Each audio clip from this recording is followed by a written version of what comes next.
time. It's time. It's time. It's time to shop. ನಮ್ಮ CMR shopping mall ನ latest designs, trendy fashions, ಅನೇಕ ವೆರೈಟಿಯ ಹೊಸ ವಸ್ತ್ರಗಳೊಂದಿಗೆ ಈ ದಸರಾ ಫೆಸ್ಟಿವಲ್ ಅನ್ನು ಸೆಲೆಬ್ರೇಟ್ ಮಾಡೋಣ.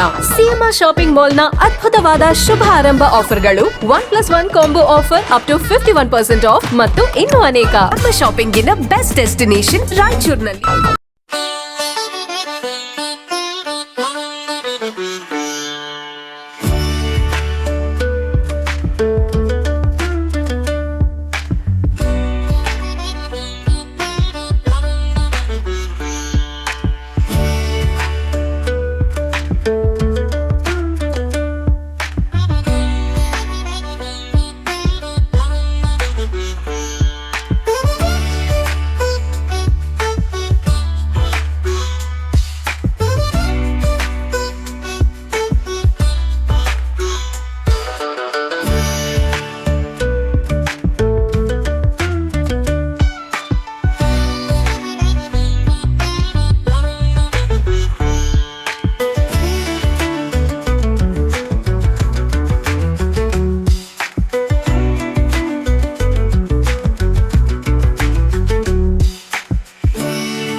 ಶ್ರೀ ಗೌಳಿ ಸಮಾಜದ ವತಿಯಿಂದ 43ನೇ ವರ್ಷದ ಶರನ್ನವರಾತ್ರಿ ಮಹೋತ್ಸವದ ಅಂಗವಾಗಿ ಶೀಗೆ ಹುಣ್ಣಿಮೆಯ ದಿನ ಅದ್ದೂರಿಯಿಂದ ಜರುಗಿತು.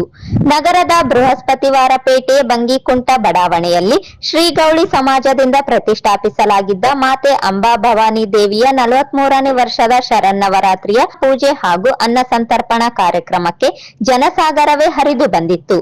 ಕಳೆದ 43 ವರ್ಷಗಳಿಂದಲೂ ನಗರದ ಶ್ರೀ ಗೌಳಿ ಸಮಾಜದವರು ನಗರದ ಕಿಲ್ಲೆ ಬೃಹನ್ ಮಠದಲ್ಲಿ ಪೂಜ್ಯ ಶ್ರೀ ಶಾಂತಮಲ್ಲ ಶಿವಾಚಾರ್ಯ ಸ್ವಾಮೀಜಿಯವರ ದಿವ್ಯ ಸಾನ್ನಿಧ್ಯದಲ್ಲಿ ತಾಯಿಗೆ ಪೂಜಾ ಕೈಂಕರ್ಯ ಮಹಾಮಂಗಳಾರತಿಯನ್ನು ನೆರವೇರಿಸಿ ನಂತರ ನಗರದ ಮುಖ್ಯ ರಸ್ತೆಗಳಲ್ಲಿ ಮಹಿಳೆಯರ ಕಳಶಗನ್ನಡಿ, ಬಾಜಾ ಭಜಂತ್ರಿ, ಡೊಳ್ಳು, ಬೃಹತ್ ಎತ್ತರದ ಗೊಂಬೆ ವೇಷಧಾರಿಗಳೊಂದಿಗೆ ವಿವಿಧ ಕಲಾವಿದರ ವಾದ್ಯ ವೈಭೋಗಗಳಿಂದ ಪಲ್ಲಕ್ಕಿಯಲ್ಲಿ ಅಂಬಾ ಭವಾನಿಯ ಉತ್ಸವ ಮೂರ್ತಿಯನ್ನು ಪ್ರತಿಷ್ಠಾಪಿಸಲಾಗಿತ್ತು. ಕಳೆದ ಸೆಪ್ಟೆಂಬರ್ 22ನೇ ತಾರೀಕಿನಿಂದ ಅಕ್ಟೋಬರ್ 2ನೇ ತಾರೀಕಿನವರೆಗೆ ಪ್ರತಿನಿತ್ಯವೂ ಕಿಲ್ಲೆ ಬೃಹನ್ಮಠ ಶಿಷ್ಯ ವೃಂದದ ವೇದಮೂರ್ತಿ ಸದಾನಂದ ಸ್ವಾಮಿ ನಂದೂರು ಅವರ ಪುರೋಹಿತ್ಯದಲ್ಲಿ ಶ್ರೀ ಗೌಳಿ ಸಮಾಜದ ಗುರು ಹಿರಿಯರ ಗೌಳಿ ಸಮಾಜದ ಸರ್ವ ಪದಾಧಿಕಾರಿಗಳ ನೇತೃತ್ವದಲ್ಲಿ ಮಾತೆಗೆ ಅಲಂಕಾರ, ಪೂಜೆ, ಮಹಾಮಂಗಳಾರತಿ ಅತ್ಯಂತ ವೈಭವದಿಂದ ಜರುಗಿದವು. ನಗರವಲ್ಲದೆ ಹೊರ ರಾಜ್ಯ, ಹೊರ ಜಿಲ್ಲೆ, ತಾಲೂಕುಗಳಿಂದ ಸದ್ಭಕ್ತರು ಆಗಮಿಸಿ ಜಗನ್ಮಾತೆಯ ಸೇವೆ ಸಲ್ಲಿಸುವುದು ಕಳೆದ 43 ವರ್ಷಗಳಿಂದಲೂ ನಡೆದುಕೊಂಡು ಬಂದ ಸಂಪ್ರದಾಯವಾಗಿದೆ. ಬೆಳಗಿನ ಸಮಯದಲ್ಲಿ ಪೂಜೆ ಕೈಂಕರ್ಯ ಮತ್ತು ದರ್ಶನ, ತೀರ್ಥ ಪ್ರಸಾದ ನಡೆದರೆ ಸಾಯಂಕಾಲ ಸಮಯದಲ್ಲಿ ನಗರದ ಸ್ಥಳೀಯರಿಂದ ಹಾಗೂ ಗೌಳಿ ಸಮಾಜದವರಿಂದ ಶಿವ ಭಜನಾ ಕಾರ್ಯಕ್ರಮ, ದಾಂಡಿಯ, ಕೋಲಾಟ, ನೃತ್ಯಗಳು ಸಾರ್ವಜನಿಕರ ಮನಸ್ಸನ್ನು ರಂಜಿಸಿದವು. ಶೀಗೆ ಹುಣ್ಣಿಮೆಯಂದು ಶ್ರೀ ಗೌಳಿ ಸಮಾಜದಿಂದ ಅಂಬಾ ಭವಾನಿಗೆ ಮಹಾಮಂಗಳಾರತಿಯನ್ನು ಸಮರ್ಪಿಸಿ ತೀರ್ಥ ಪ್ರಸಾದವನ್ನು ವಿತರಿಸಲಾಯಿತು.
ಶಂಕರ್ ಮಾತನಾಡಿ ಅಂಬಾಭವಾನಿ ಮೂರ್ತಿಯನ್ನು ಅತ್ಯಂತ ವಿಜೃಂಭಣೆಯಿಂದ ಮೆರವಣಿಗೆಯಲ್ಲಿ ಕರೆತಂದು ಪ್ರತಿಷ್ಠಾಪಿಸಲಾಗುತ್ತಿದೆ.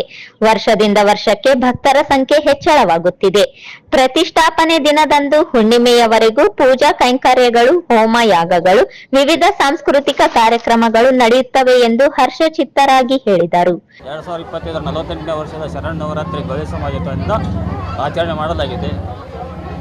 ಹಿಲ್ಲೇರ ಮಠದಿಂದ ಹಿಡಿದು ಬಂಕಿಗುಂಟವರೆಗೆ ಗೌಳಿ ಸಮಾಜದವರು ಅಮ್ಮನ ಮೆರವಣಿಗೆ ಮೂಲಕ ತಂದು ಸ್ಥಾಪನೆ ಮಾಡಿ 9 ದಿನ 2 ಸಮಯ ಬೆಳಗ್ಗೆ ಮತ್ತು ಸಾಯಂಕಾಲ ಪೂಜೆ ಪುರಸ್ಕಾರ ಮಾಡಿ ದಶಮಿಯಂದು ವಿಶೇಷ ಪೂಜೆ ಮಾಡಿ ಅಂದಿನಿಂದ ಇಲ್ಲಿವರೆಗೂ ಅಂದರೆ ಹುಣ್ಣಿಮೆಯ ಅನ್ನ ಸಂತರ್ಪಣೆ ಮುಖಾಂತರ ಈ ಕಾರ್ಯಕ್ರಮವನ್ನು ಮುಕ್ತಾಯಗೊಳಿಸ್ತಾರೆ. ಅವರು ಏನೇನು ಕಾರ್ಯಕ್ರಮ ಸಾರ್ವಜನಿಕ ಸಾಂಸ್ಕೃತಿಕ ಡೋಲು ಕುಲಿತದೊಂದಿಗೆ ಮೆರವಣಿಗೆ ಬರ್ತದೆ, ಮತ್ತು ಲೇಜಿಮ್ ಆಟ ನಡೀತದೆ, ಭಜನೆ ನಡೀತದೆ, ಇನ್ನು ಇತರ ಸಾಂಸ್ಕೃತಿಕ ಕಾರ್ಯಕ್ರಮ ನಡೀತಾ ಇರ್ತವೆ. 9 ದಿನ ಅಷ್ಟಮಿಗೆ ಹೋಮ ಪೂಜೆ ಇರ್ತದೆ, ಪಲ್ಲಕ್ಕಿ ಸೇವೆ ದಿನನಿತ್ಯ ಇರುತ್ತೆ, ಕುಂಕುಮಾರ್ಚನಾ ಪೂಜೆ ಇವೆಲ್ಲ ಮಂಗಳಾರತಿ, ಕುಂಕುಮಾರತಿ, ಮಹಾಮಂಗಳಾರತಿ, 8 ಗಂಟೆಗೆ ಪಲ್ಲಕ್ಕಿ ಸೇವೆ. ಭಂಡಾರದ ಮಹತ್ವ ಇಲ್ಲಿ ವಿಶೇಷತೆ ಏನೆಂದರೆ ಅಮ್ಮನ ಆಶೀರ್ವಾದದ ಭಂಡಾರದ ಮಹಿಮೆ ಐತೆ. ಹೀಗಾಗಿ ಭಕ್ತರು ಹೆಚ್ಚಾಗ್ತಾ ಇದ್ದಾರೆ. ಗೌಳಿ ಸಮಾಜದ ಹಿರಿಯರಾದ ನಾಗೇಂದ್ರ ಗಂಗಾರಾಮ್ ಲಂಗೋಟೆಯವರು ಮಾತನಾಡಿ, ಶರನ್ನವರಾತ್ರಿ ಅಂಗವಾಗಿ 9 ದಿನಗಳ ಕಾಲ ಅಂಬಾಭವಾನಿ ಮಾತೆಗೆ ವಿವಿಧ ಕುಂಕುಮಾರ್ಚನೆಯಿಂದ ಹಿಡಿದು ವಿವಿಧ ಪೂಜಾ ವಿಧಿವಿಧಾನಗಳು ಜರುಗುತ್ತವೆ. ತಾಯಿ ಭವಾನಿ ಮನಸ್ಸಿನಲ್ಲಿ ಮಾಡಿಕೊಂಡ ಇಷ್ಟಾರ್ಥಗಳನ್ನು ಈಡೇರಿಸುತ್ತಾಳೆ. ಹಾಗಾಗಿ ಭಕ್ತರ ಸಂಖ್ಯೆ ವರ್ಷದಿಂದ ವರ್ಷಕ್ಕೆ ಹೆಚ್ಚಳವಾಗುತ್ತಿದೆ ಎಂದರು. ಎಲ್ಲರಿಗೂ ದಸರಾ ದೀಪಾವಳಿ ಹಬ್ಬದ ಶುಭಾಶಯಗಳು. ಈ ಗೌಳಿ ಸಮಾಜ ವತಿಯಿಂದ 43 ವರ್ಷದಿಂದ ಈ ಅಂಬಾಭವಾನಿಯ ಉತ್ಸವವನ್ನು ಆಚರಣೆ ಮಾಡುತ್ತಾ ಬಂದಿದ್ದಾರೆ. ಈ ತಾಯಿಯನ್ನು ಎಲ್ಲರ ಆಶೆ ಮನೋರಾಶೆಯನ್ನು ಈಡೇರಿಸುತ್ತಾರೆ. ಇಲ್ಲಿ ಎಲ್ಲ 9 ದಿನ ಎಲ್ಲ ಸಾಂಸ್ಕೃತಿಕ ಕಾರ್ಯಕ್ರಮಗಳು ನಡೆಯುತ್ತವೆ. ಇಷ್ಟು ಎಲ್ಲರಿಗೂ ನಮಸ್ಕಾರ. ಅದೇ ಇಲ್ಲಿ ಎಲ್ಲ ದಾಂಡಿಯಾಗಳು, ಕೋಲಾಟ, ರಂಗಿನಾಟ, ರಂಗೋಲಿ ಆಟ, ಭಜನೆಗಳು, ಡೊಳ್ಳು ಕುಣಿತ, ಇವೆಲ್ಲ ಅನೇಕ ಥರದ ಸಾಂಸ್ಕೃತಿಕ ಕಾರ್ಯಕ್ರಮ ನಡೀತಾವ. ತಾಯಿ ಎಲ್ಲರ ಆಶೆಯನ್ನು ನೆರವೇರಿಸ್ತಾಳೆ. ಭಂಡಾರ. ನಮ್ಮ ಹೆಸರು ನಾಗೇಂದ್ರ ಲಂಗೋಟೆ. ಈ ಸಂದರ್ಭದಲ್ಲಿ ಶ್ರೀ ಗೌಳಿ ಸಮಾಜದ ಸೇವಾ ಸಮಿತಿಯ ಸರ್ವ ಪದಾಧಿಕಾರಿಗಳು, ನಗರ ಮತ್ತು ಬಡಾವಣೆಯ ಸದ್ಭಕ್ತರು ಉಪಸ್ಥಿತರಿದ್ದರು.